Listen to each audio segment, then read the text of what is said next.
Buenas tardes, hola amigos de Radio Hoy. Un martes más junto a ustedes con el derecho cada día. Hoy día nos acompañan nuevamente panelistas estables, destacados abogados y grandes amigos como Claudio Escudero y Ananías González. ¿Cómo están, Claudio? ¿Cómo estás, Ananías? Muy bien, Marco Antonio, bienvenidos a nuestros auditores al programa. Esperamos en este programa atender sus dudas y consultas. ¿Cómo están, estimados? Buenas tardes. Como siempre, un agrado estar acá acompañándolos y ojalá que podamos hacer una ayuda como lo hemos intentado ya en varias oportunidades. Qué bueno, qué bueno. Así que, ¿cómo están ustedes, su familia, Claudio, Ananías? Bien, bien, aquí todos recluidos, como digo yo, un arresto domiciliario voluntario. Terminó esta cuarentena, digamos, pero todos bien, gracias a Dios. ¿Y usted, Ananías? Por acá todos bien, todos los días amenazados por convivencia, con ganas de arrancar, pero ya espero que vaya quedando menos y esta cosa vuelva a una cierta normalidad, como dicen por ahí el gobierno. Bueno, yo creo que nada muy distinto a lo que deben estar viviendo nuestros amigos del derecho cada día. Ellos sabrán entendernos con mucha claridad lo que estamos viviendo. Bien, entremos en materia porque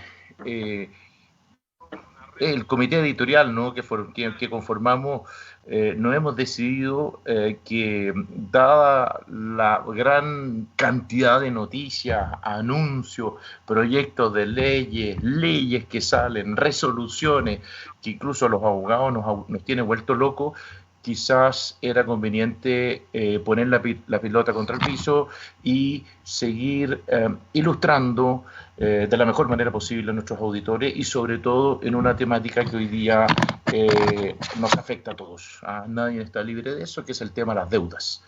Así es que me gustaría, Claudio, que tú puedas dar tu opinión, puedas darnos tu visión, sobre todo de las materias que profesionalmente a ti más te toca ver, ¿no? Sí, efectivamente, Marco Antonio, Ananías y queridos auditores, estamos frente a una situación en que para todos se nos vienen encima las deudas.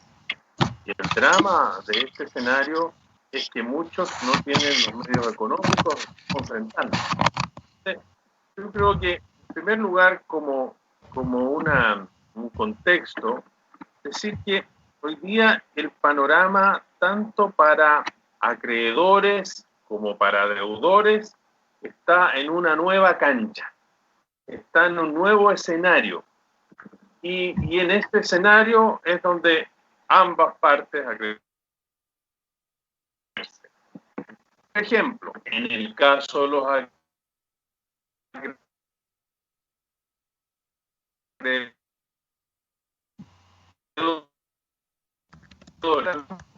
especial para los procesos judiciales. Y en ese sentido, por ejemplo, en el caso de los acreedores, es muy importante que la demanda, con la sola presentación de la demanda, tiende interrumpida la prescripción. En la medida que esa demanda sea admitida a tramitación. Entonces, la regla general es que a través de la notificación judicial de la demanda se interrumpe la prescripción. Pero hoy día, para los acreedores, la sola presentación de la demanda, en la medida que ella sea declarada admisible, interrumpe la prescripción.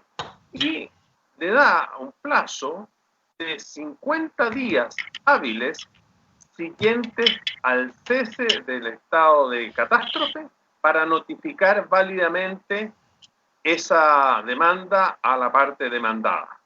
Entonces, o sea, es un cambio importante, ¿no? Lo que es, podríamos denominar la tramitación, ¿no?, del cobro judicial de las deudas.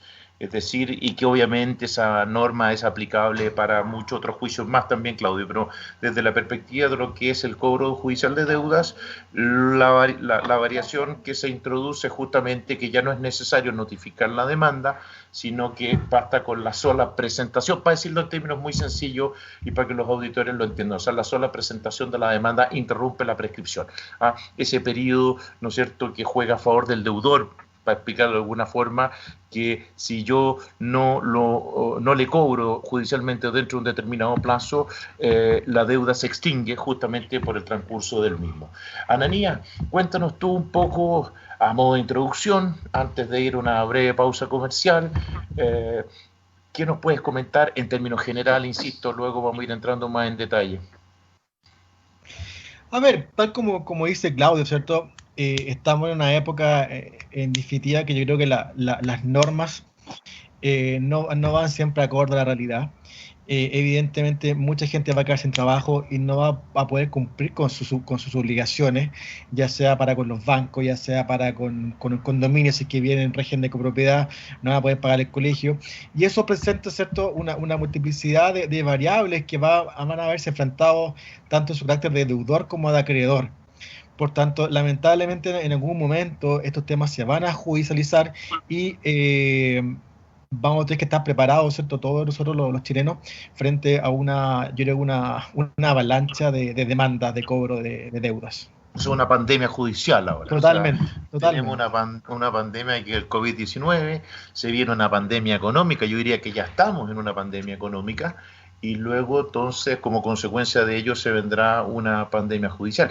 Ahora, lo que nosotros siempre comentamos, a esto hay que sumarle, porque esto no salió gratis, no salió gratis el famoso y denominado estallido social, o sea, el COVID-19 viene a sumarse a todas las problemas. El golpe de gracia, pero esto ya venía de antes. Ahora, ¿qué opinan ustedes? Y esto no es por hacer un comentario político, pero la verdad que nosotros también debemos opinar de actualidad y de todo aquello que eventualmente puede influir, ¿no?, en lo que es la situación de los deudores y los acreedores, porque aquí cuando hay como bien lo dijo Claudio, cuando hay un deudor es porque hay un acreedor, es decir, hay toda una cadena en la economía, es decir, si yo no te pago a ti, tú a su vez no le pagas a otro y así sucesivamente. O sea, hay toda una cadena en la economía donde no es llegar y decir, mire, voy a ayudar a tal y cual, porque en definitiva, insisto, es toda una cadena. Pero la pregunta es, ¿ustedes qué opinan de estos personajes, por ejemplo, que actualmente siguen incitando a salir a protestar, a salir, o sea, en los momentos que estamos viviendo? Eso lo pregunto, ¿no? ¿Qué opinan ustedes de esta gente que sigue insistiendo en lo mismo? A ver, yo opino que en realidad, en primer lugar, es incomprensible que en el escenario de pandemia que enfrentamos, estas personas salgan a protestar, por legítimas o ilegítimas que se consideren sus pretensiones. En primer lugar, porque todas las autoridades sanitarias, no solo a nivel nacional, a nivel mundial, han señalado la importancia del distanciamiento social. Entonces, todas estas protestas, digamos, que se hacen, obviamente contravienen este distanciamiento y por el contrario, conglomeran a muchos partidarios, o por lo menos más de 50, que es lo permitido, y eso genera una situación, digamos, peligrosa de contagio, que en definitiva este contagio, digamos, es tan rápido que esas 50 personas pueden contagiar, no sé, a 150 más. Entonces, a mi juicio, una irresponsabilidad y a mi juicio es incomprensible, porque hoy día la autoridad, sobre todo también la autoridad policial, debe estar su labor encaminada a proteger y a resguardar la vida y la salud de los chilenos, no de resguardar el orden público, y es incomprensible que hoy día en estas circunstancias se altere. Ananías, perdona, pero ¿a ti no te parece también de que este tipo de actitudes siguen profundizando o pueden seguir profundizando la crisis económica o la mala situación en que muchas personas ya están? Totalmente. O sea, mi opinión es que estas personas viven en una realidad paralela. O sea, a esta altura, ¿cierto? El escenario cambió totalmente y yo creo que lo que es que se descansa es salvar la patria y lamentablemente muchas de las demandas legítimas o ilegítimas, ¿cierto? Que podían haber surgido como consecuencia, ¿cierto? De lo que pasó en octubre. A mí como que me incomodó un poco hablar de estallido social porque, no sé, rayamos también muchas veces en lo delincuencial. Yo creo que muchas de esas demandas, ¿cierto? Van a tener que ser postergadas. Si en el estado actual que está nuestro país, que está el mundo, lo que más importa es salvar, comillas, la patria. Y para eso, ¿cierto? Hay que adoptar medidas de emergencia y todos tenemos que hacer sacrificios, pero claramente la economía mundial, la economía nacional no resiste ningún tipo de cambios estructurales como que lo que se plantean en el mes de octubre. Y aquí un poco recojo lo que decía un senador, que uno podrá estar o no de acuerdo, que el senador Lago Weber, quien decía que si no hubiese sido por la regla de la política fiscal, ¿cierto?, de los últimos 20 años, no existió ninguna posibilidad, ¿cierto?, de acceder o de otorgar, mejor dicho, perdón, los bonos, los incentivos, las medidas económicas que está el gobierno actual proponiendo. O sea, yo creo que para Bueno, cerrar el tema hay una responsabilidad tremenda. bueno, si yo, yo por esa casualidad de la vida escuchaba un programa argentino antes de ayer y me llamaba la atención porque ellos destacaban que Chile y Perú, que justamente han sido los países económicamente más exitosos en los últimos años en Latinoamérica, son justamente los países que vienen con un mayor plan de apoyo económico a los ciudadanos en toda la región. Así que me llamó bastante la atención y fíjese usted que es distinto escucharlo en Chile que en un programa periodístico de otro país donde se destacaba. O sea, la ayuda económica, que siendo Chile un país con muchos menos habitantes, Perú tiene muchos más habitantes que nosotros mucho menos que Argentina, la verdad que era casi el doble la ayuda que está implementando este gobierno versus la que está implementando, insisto, en el caso de Argentina. Bueno, ¿qué les parece si vamos a una pausa y volvemos mientras escuchamos a doña Tracy Chapman? Master, adelante. Ok, estamos de vuelta luego de haber escuchado esta antigua canción, pero que a mí al menos me trae muchísimos recuerdos de aquellos tiempos, ¿no? Yo cuando estaba en la cuna, así que no recuerdo mucho. Sí, bueno, efectivamente. Aquí vemos unos más viejitos que otros, efectivos. Bien. Más experiencia. O más usado. Mi abuelo siempre decía, no soy más viejo, estoy más usado, decía.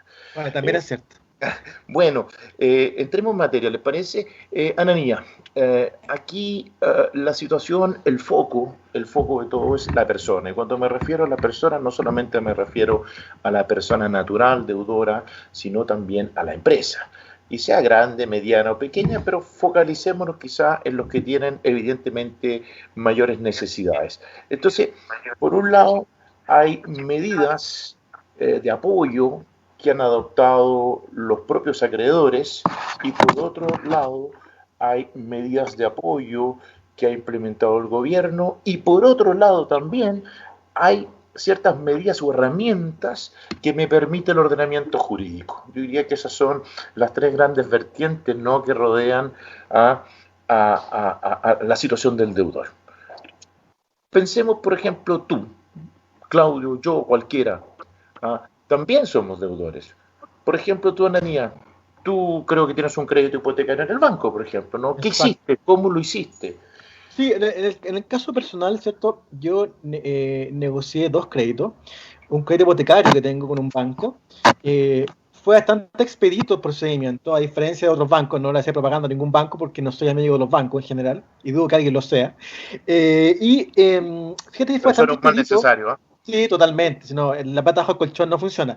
Fue bastante expedito, recuerdo, me llegó un correo, ¿cierto?, con unas opciones, yo pinché un link y ese link me permitió, ¿cierto?, prorrogar 2 o 3 cuotas, no recuerdo, del crédito hipotecario, ¿cierto?, para el final del crédito. ¿Ok? Y una tasa bastante atractiva y a mí me servía bastante. Y la aceptación, todo está dado en formatos que están en la propia página del banco. Yo creo que no me demoraría más de 5 minutos. A mí en particular me ayudó mucho. Evidentemente, ¿cierto?, los bancos no van a perder, esto es un negocio, pero a mí lo que me interesaba, ¿cierto?, era posponer ciertos pagos, pensando, ¿cierto?, en que se vienen 3 o 4 meses de incertidumbre. ¿Ok? Bien. y un crédito de consumo que tengo, hice lo mismo con otro banco, fue un poco más engorroso, y ahí lo que se hizo fue que se me otorgó un nuevo crédito, ¿cierto? Se prorrogó, ¿cierto? Y se prorrogó a las cuotas también por 3 meses, me otorgó un nuevo crédito, ¿ok? Me dolió un poco más que el hipotecario, porque evidentemente termino pagando un poco más, pero nuevamente lo que yo pensé era, ok, a mí lo que me interesa es postergar las cuotas. O sea, yo aquí, si bien no soy experto en finanzas, pero yo recomiendo que el análisis que debe hacer nuestro oyente debe ser ese, postergar, ¿cierto?, el pago de las cuotas en estos 3 meses de incertidumbre, como digo, y viendo cómo se da el escenario para poder pagar ya a partir de, en mi caso, a partir ya del mes de julio, hacer Correcto. caja, ¿cierto? Y proyectar, ¿cierto?, en julio cómo viene el tema. Eso desde el punto de vista que me pasó a mí. Ahora, como tú bien señalas, y también lo dijiste al principio de este programa, ha existido una avalancha, ¿cierto?, de medidas económicas. Evidentemente nosotros no las dominamos todas, pero sí el gobierno ha tendido a favorecer, ¿cierto?, a las pymes, ¿cierto?, a la gente que tiene determinado tipo de subsidio social, otorgándole bonos e incentivos. Y me parece que va en la dirección correcta de aliviar la carga deudora de las personas. Ahora, también retomando tu planteamiento inicial, existen también, ¿cierto?, leyes que van en la dirección de proteger, ¿cierto?, o amparar al deudor. Como decía Claudio al principio, ¿cierto?, cada vez que hay un deudor hay también un acreedor. Y en ese sentido, ¿cierto?, creo que resulta interesante mencionar, ¿cierto?, que da para varios programas, mencionar, ¿cierto?, la ley de reorganización, ¿cierto?, que vino a derogar la antigua ley de quiebra, una ley del año 2014, si no recuerdo, que justamente viene a ayudar, ¿cierto?, a los deudores, haciendo una serie de distingos, ¿cierto?, entre si ese deudor es una persona, ese deudor es una empresa, y estableciendo diferentes procedimientos para que ellos puedan de forma voluntaria o a veces forzosa negociar, ¿cierto?, sus deudas. Creo que es un tema Ok. interesante y va a haber, como hablaba antes del break, ¿cierto?, una avalancha, ¿cierto?, de demanda. Yo creo que también va a haber una avalancha de procedimientos concursables, que es el nombre que se le dice Perdona, a ese Ananía, tipo de procedimientos.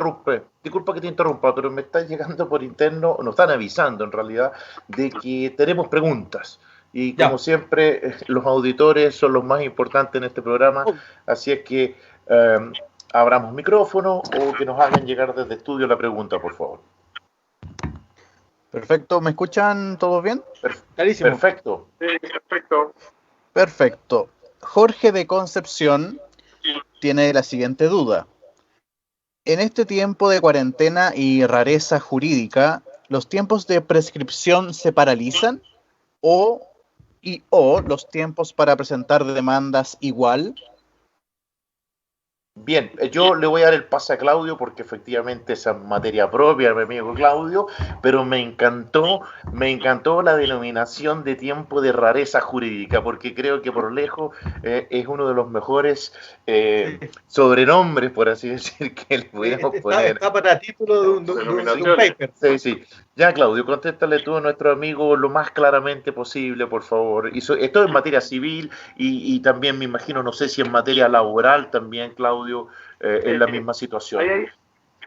A ver, hay que distinguir. En materia civil, o sea, acciones civiles, tal como señalábamos al inicio del programa, en el caso de la prescripción, esta prescripción se entiende interrumpida por la sola presentación de la demanda, siempre que esa demanda sea declarada admisible. Y con una condición adicional, que ella sea notificada válidamente al demandado dentro de los 50 días hábiles siguientes a que cese el referido estado de excepción constitucional de catástrofe o la prórroga que se adopte. Eso en materia civil. En materia laboral y de policía local, la regla es distinta.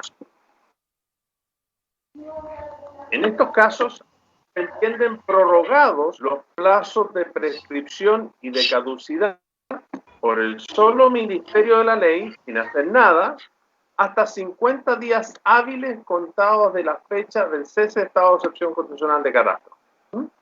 Y el tiempo en que éste sea prorrogado si fuera el caso. O sea, en materia de policía local y en materia laboral, por ejemplo, los trabajadores, para ellos se entiende prorrogado el plazo de caducidad de prescripción hasta 50 días hábiles contados desde termine el estado de excepción constitucional de catástrofe. ¿Y en materia de policía local también, perdón, Claudio? Porque se te cortó un poco. También. Perfecto. Sí. Perfecto. En materia de policía local, lo mismo. Exactamente lo mismo. Perfecto. Y además,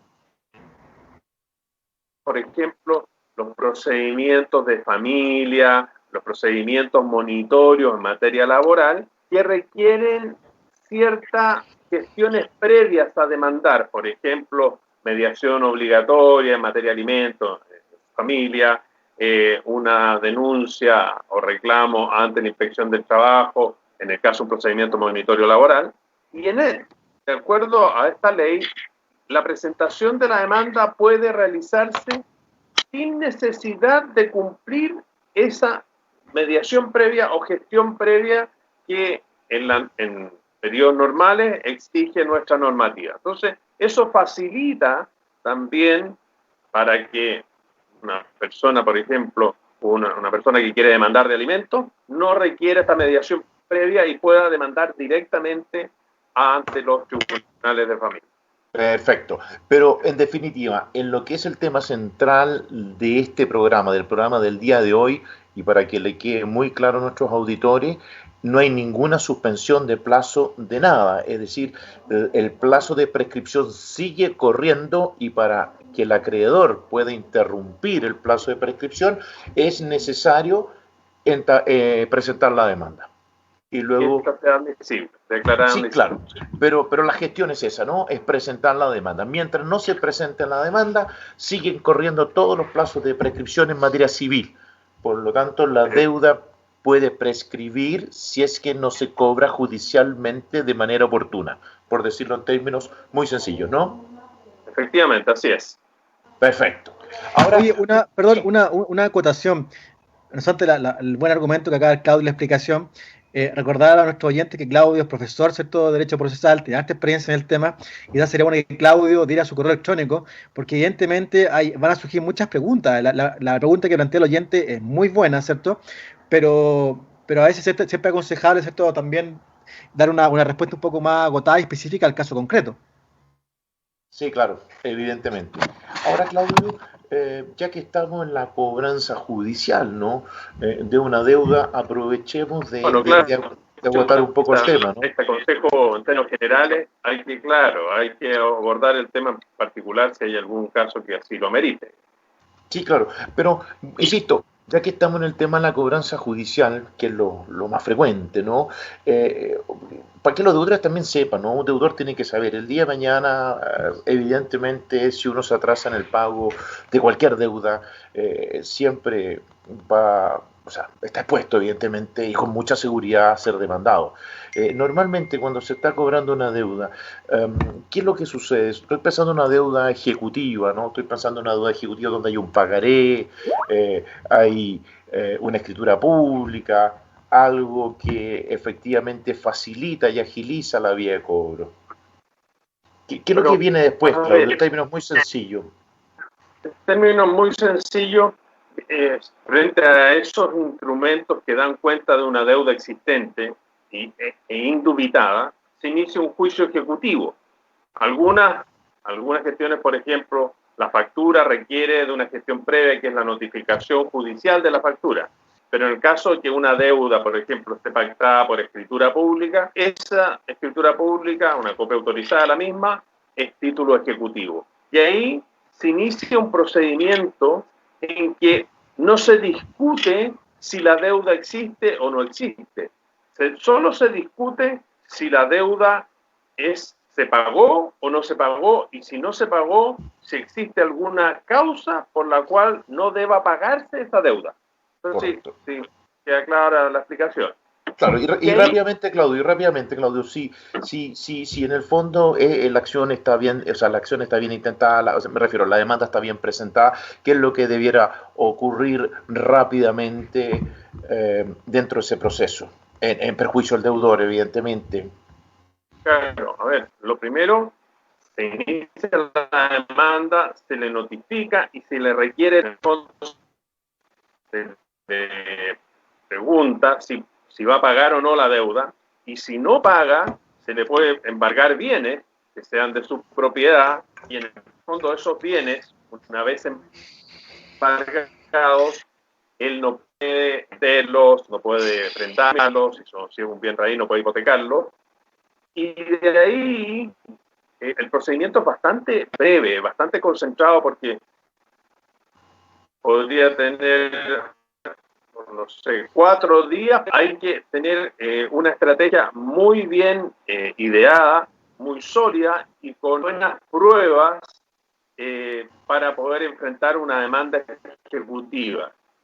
Perfecto. Y en ese sentido, yo creo que hay un aspecto, Marco Antonio, que quizás tú como profesor de Derecho Civil podrías ilustrar a nuestros auditores, porque a mi juicio es una gran herramienta de defensa hoy día del deudor, el caso fortuito o fuerza mayor. No sé si yo creo que estás de acuerdo conmigo. Totalmente. En todo caso, Claudio, nos están avisando desde estudios que estamos próximos a una tanda comercial muy importante para la radio. Así es que invito a que ese tema lo tratemos con mayor detalle, ¿no? A vuelta, porque tiene incidencia también no solamente en general en las deudas, sino en materias hoy día tan complicadas como el arrendamiento, gastos comunes y el pago de otros servicios.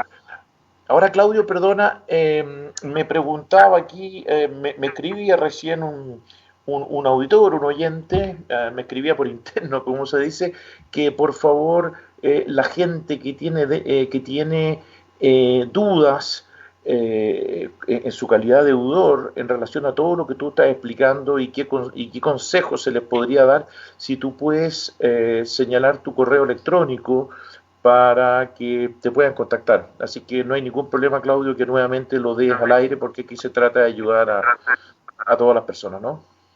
Sí, claro. Ahí, a ver, C de Claudio, E de Escudero, P de Pinto, C, arroba Sepúlveda y Escudero, todo junto con Y, Sepúlveda y Escudero.c. Así que, perfecto. por favor, queridos auditores, ahí me contactan cualquier duda que tengan. Perfecto.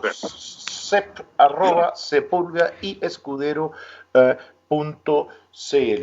Bueno, creo que la situación es bastante crítica y creo, como dicen por ahí, que hay harto paño que cortar por delante, ¿no?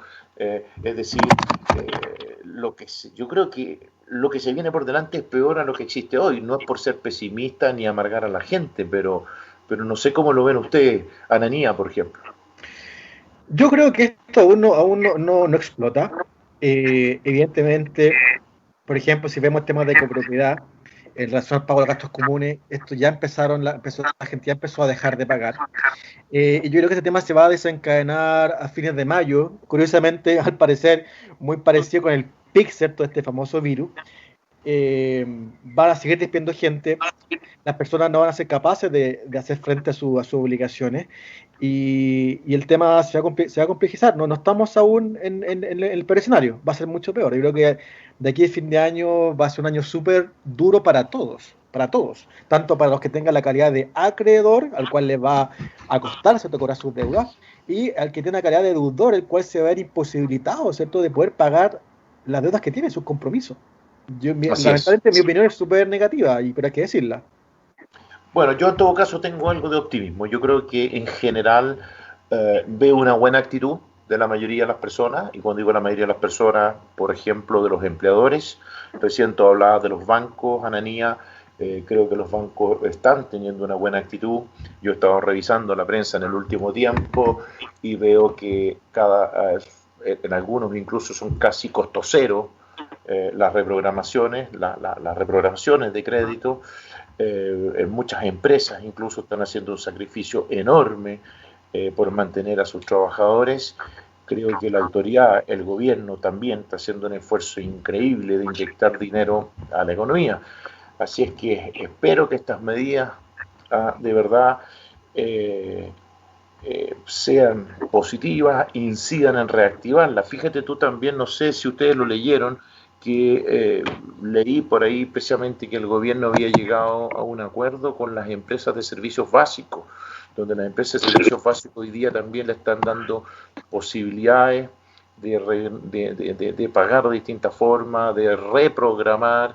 Específicamente me estoy refiriendo a la luz y el agua fundamentalmente, y tengo entendido que si uno entra a la plataforma de estas empresas, uno tiene acceso entonces al menos la gente más vulnerable, las personas más vulnerables. O sea, yo veo sinceramente que hay muchos que están, porque también quiero dar una nota de optimismo, porque la verdad que si vamos a ver todo negro, bueno, yo creo que hay países que la van a pasar mucho peor que nosotros, no significa mal de mucho consuelo de tontos, evidentemente, pero de verdad que yo veo una buena actitud de las autoridades, súper buenas, mucha preocupación, y por otro lado, del sector empresarial, y no solamente del sector empresarial, también o sea, no del gran sector empresarial, sino también de empresarios más pequeños, o sea, gente que le está poniendo el hombro con todo en el fondo, ¿no?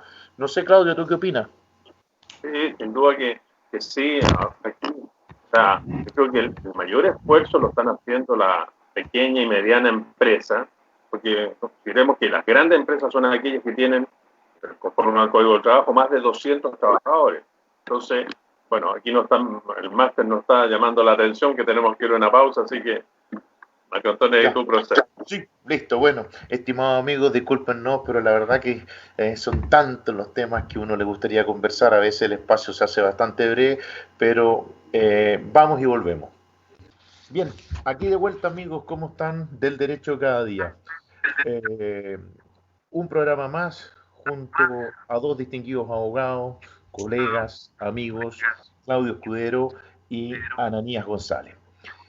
Ya nos estamos acercando hacia la finalización del programa, ya estamos en más de la mitad del programa, y me gustaría, Claudio y Ananías, ir cerrando algunas ideas de temas que pueden haber quedado un poco sueltos en la primera parte y que seguramente en el próximo programa también tendremos que volver a tratar, dada la dinámica que está ocurriendo a nivel país. Perdón, pero fíjense que antes me avisan que tenemos otras preguntas más de estudio.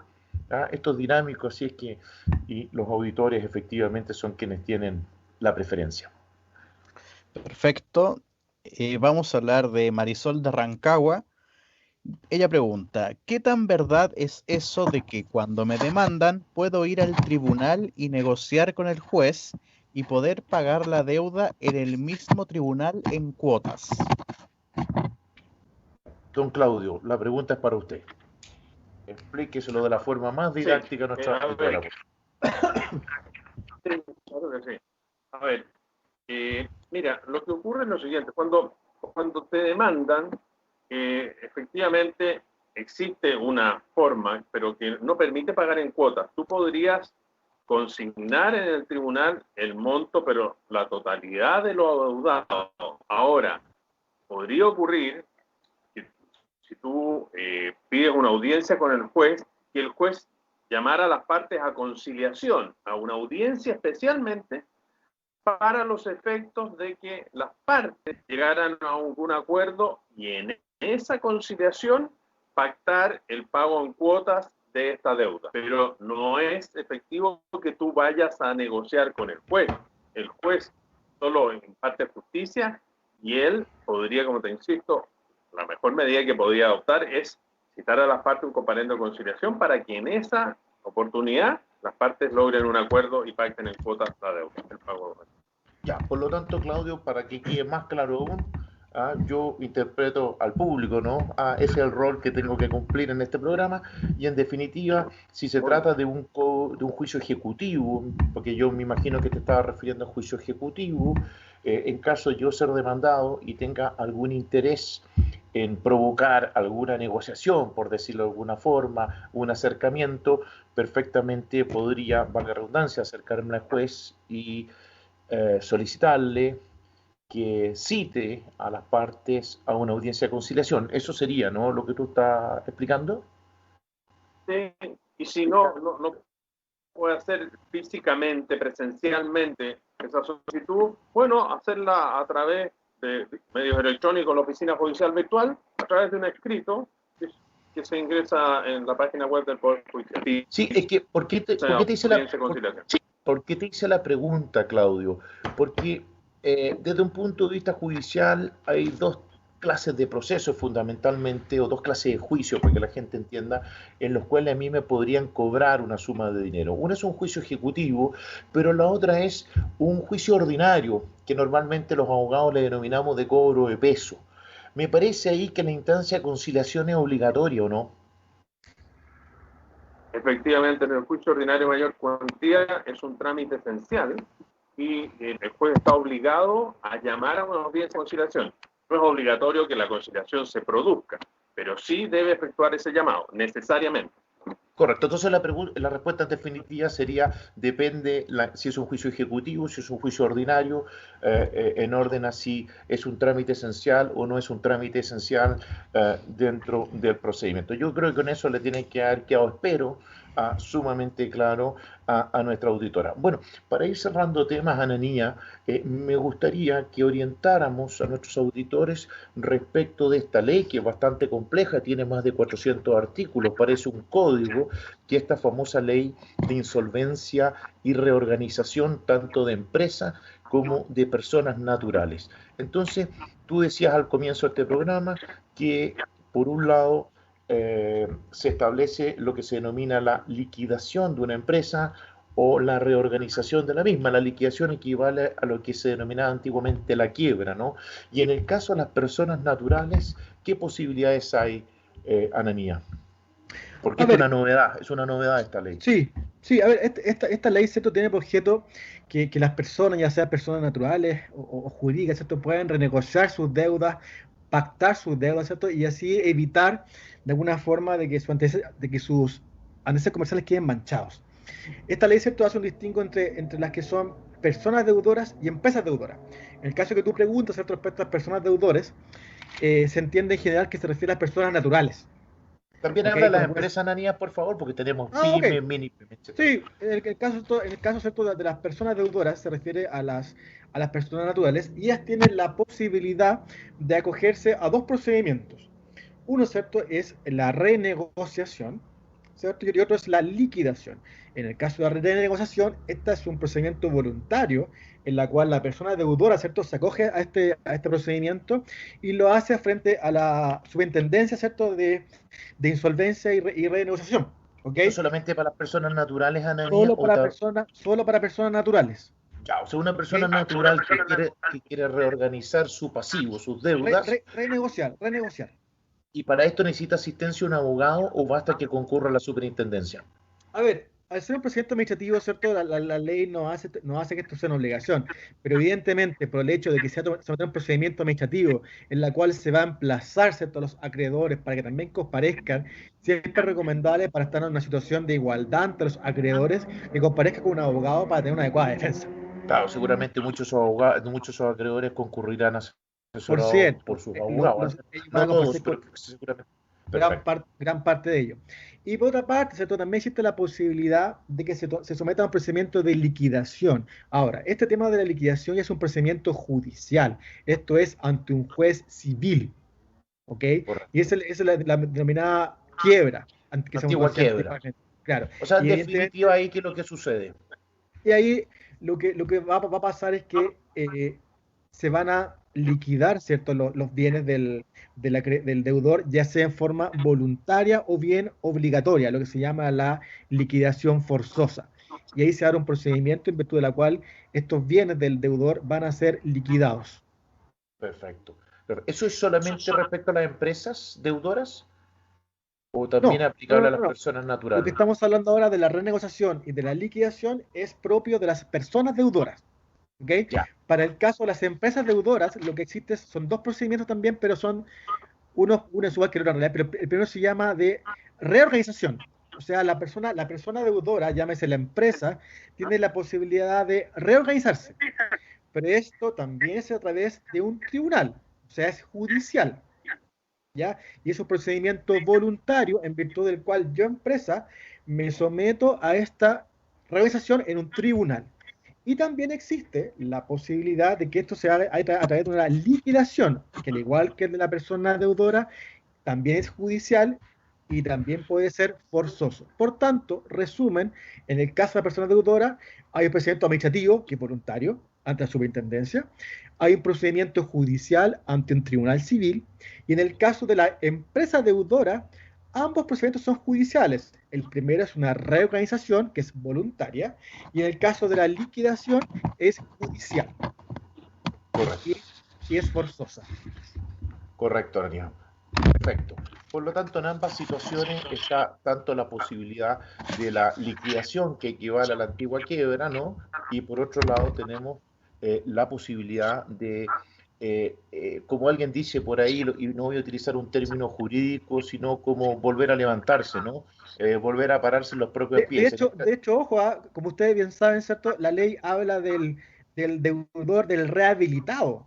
Correcto. La ley menciona esa expresión y la hace incluso a propósito de la persona deudora, en el cual una vez que ella ya logró, ya sea a través de una red de negociación o de una liquidación, pactar su deuda, saldar su deuda o bien renegociarlas, esa persona se entiende como rehabilitada. Incluso la persona puede solicitar que se le elimine sus deudas de los registros correspondientes. O sea, esa figura existe.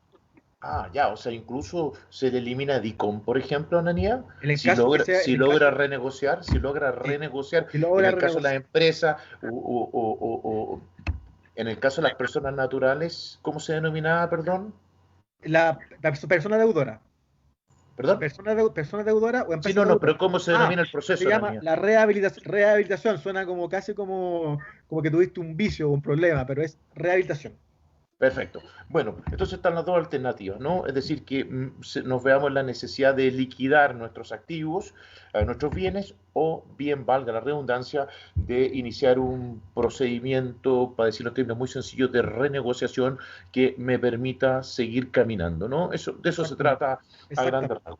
Bien, un tema que dejó picando ahí nuestro amigo Claudio fue el famoso caso fortuito. A ver, parece sencillo, ¿no? Hablar de caso fortuito. Antes lo parecía. Sí, justamente, me acaba de robar la idea, ¿no es cierto? Ananías, porque incluso uno cuando va a la universidad parece hasta sencilla la definición, ¿no? De caso fortuito, uno incluso como alumno de derecho... Pasa rapidito por ahí.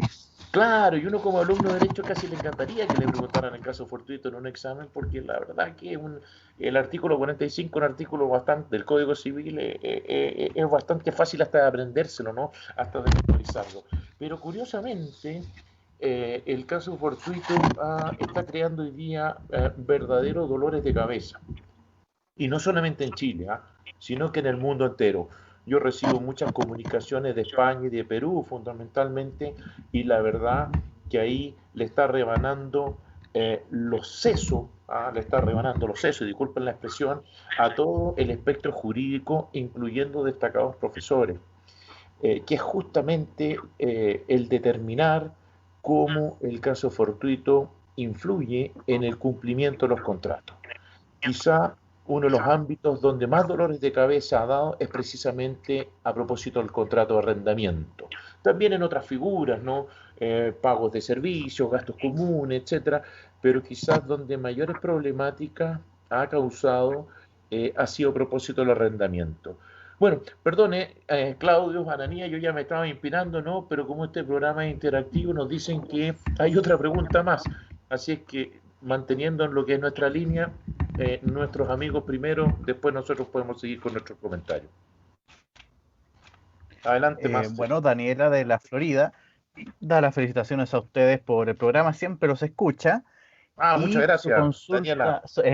Y su consulta es que en el juicio especial de la ley de bancos, la diferencia entre el ejecutivo a grandes rasgos para ilustrar a la gente, alegos y letrados, dice. Bueno, Daniela, esa es una pregunta como de examen de grado de Derecho, ¿no? Para un profesor de Derecho Procesal. Vamos a dejar ahí a nuestro profesor de Derecho Procesal, Claudio Escudero, y para que el público entienda, voy a reformular la pregunta, Claudio, ¿no? Lo que sucede es que nuestro distinguido profesor de Derecho Procesal explicaba hace breves instantes atrás lo que es el juicio ejecutivo normal, lo que es la regla general. En cambio, a propósito de la Ley General de Banco, existe un procedimiento especial y que está vinculado además a lo que son los créditos hipotecarios específicamente. Y no sé, Claudio, si tú puedes establecer alguna diferencia breve, ¿no? Sí, a ver, de partida, el juicio ejecutivo es el juicio base o el juicio base general. Una clase de juicio ejecutivo especial, particular, es el procedimiento establecido en la Ley General de Bancos. Y ese procedimiento es mucho más riguroso con el deudor. Por ejemplo, se le requiere, y él tiene, por ejemplo, solo 3 o 4 excepciones que puede oponer, a diferencia en el juicio ejecutivo que tiene un mayor número de excepciones, incluso tiene una excepción genérica. Entonces, frente a un procedimiento ejecutivo de la Ley General de Bancos, las posibilidades de defensa del deudor son bastante acotadas y bastante menores que en un juicio ejecutivo general. Eso como para dar un no, sí. En resumen, para que entiendan todos nuestros auditores, porque la verdad, dicho sea de paso, que hay otras diferencias, pero que me parece a mí que son muy técnicas para conversarlas en la radio. Por ejemplo, hay unas diferencias en cuanto al objeto ilícito, por ejemplo, por ahí, pero evidentemente no podemos ponernos a comentar una situación tan puntual, ¿no? Tan detallada. En el fondo, lo que tiene que entender la gente es que el procedimiento establecido en la Ley General de Banco es un procedimiento aún más ejecutivo, se supone más rápido.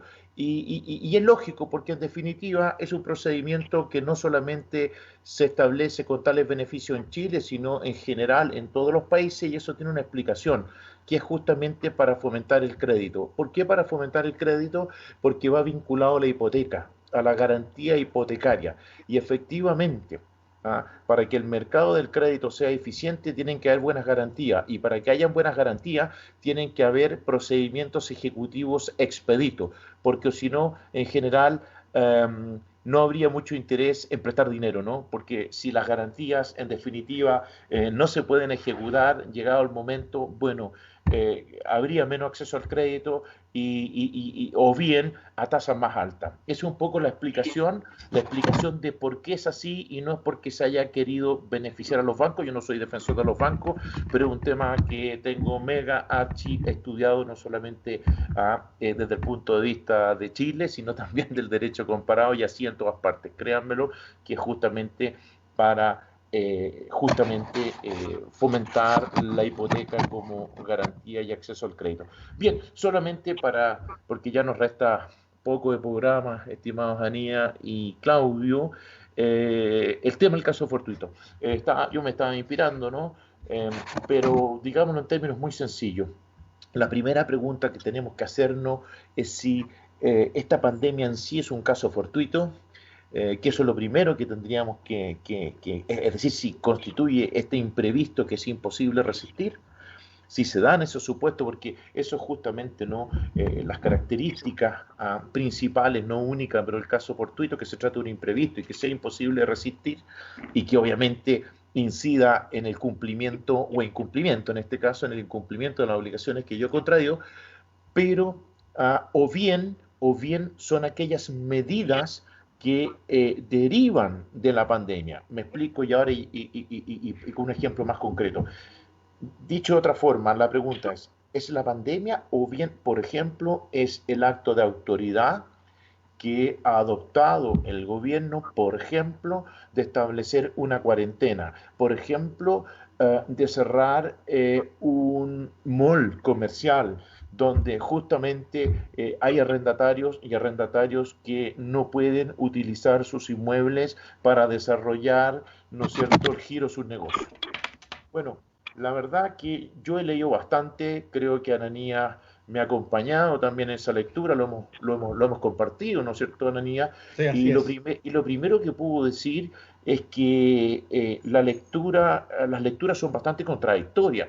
Incluso me ha correspondido leer páginas de asociaciones gremiales dedicadas al corretaje de copropiedad, de propiedad, perdón, como ACOP, por citar una, donde dice expresamente que no hay razón para suspender el pago de los arriendos, de los arrendamientos. En cambio, he leído otras opiniones, ¿no?, donde justamente se dice todo lo contrario, porque se señala justamente que en virtud de esta circunstancia, especialmente cuando se trata de inmuebles destinados al comercio, al giro comercial, donde justamente el inmueble en definitiva no puede ser destinado para los fines que fue arrendado, bueno, que durante ese periodo de tiempo se debiera suspender el pago de la renta de arrendamiento. Y también hemos leído y escuchado por ahí que en definitiva es una situación que está un poco en tierra de nadie y que el ideal sería que arrendador y arrendatario conversaran,